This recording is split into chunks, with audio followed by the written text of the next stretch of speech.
24 फरवरी को एक नया इतिहास रचा जाएगा। प्रधानमंत्री श्रीमान नरेंद्र मोदी जी का एक भव्यतम कार्यक्रम यह संपन्न होने वाला है। किसानों के खाते में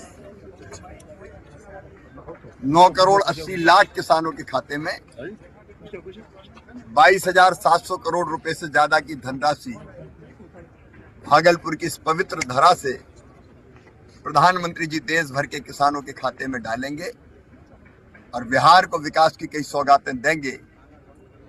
कार्यक्रम की तैयारी देख के लग रहा है कि कार्यक्रम नहीं हो रहा। बिहार में प्रधानमंत्री श्रीमान नरेंद्र मोदी जी के भागलपुर आगमन पर उत्सव मनाया जा रहा है। बिहार की पूरी टीम को बधाई। नमस्कार कृषक बंधु बान्धवीসকল, আপোনালোকে কেন্দ্ৰীয় মন্ত্ৰী শিৱৰাজ সিং চৌহানৰ PM কিষাণ সন্মান নিধি যোজনাৰ বিষয়ে দিয়া বক্তব্য শুনিলে। আপোনালোকে যিটো কিস্তিৰ বাবে নৱেম্বৰ মাহৰ পৰা আশা কৰি আছিল, আজি এই আশা কৃষকসকলৰ অপেক্ষা শেষ হ'বলৈ গৈ আছে আৰু কেই ঘণ্টামানৰ পাছতে কৃষকসকলৰ আশা পূৰণ হ'ব। আজি সোমবাৰ 24 ফেব্ৰুৱাৰী।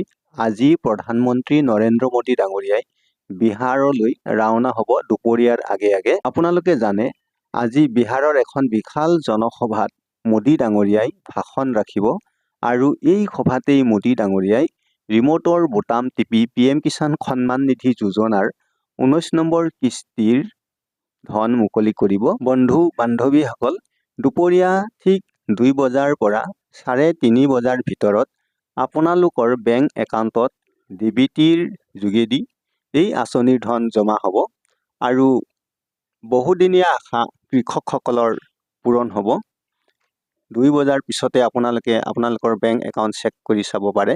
বেংক একাউণ্টত জমা হোৱাৰ যি DBTৰ প্ৰক্ৰিয়া, এইটো 2 বজাৰ পৰা ৰাতি 12 বজালৈকে ছিষ্টেমত চলি থাকিব। কৃষক বন্ধু বান্ধৱীসকল, আপোনালোকৰ আশা পূৰ্ণ হোৱাৰ পৰিকল্পনাৰে আজিৰ আলোচনা ইমানতে সামৰিছোঁ। ধন্যবাদ।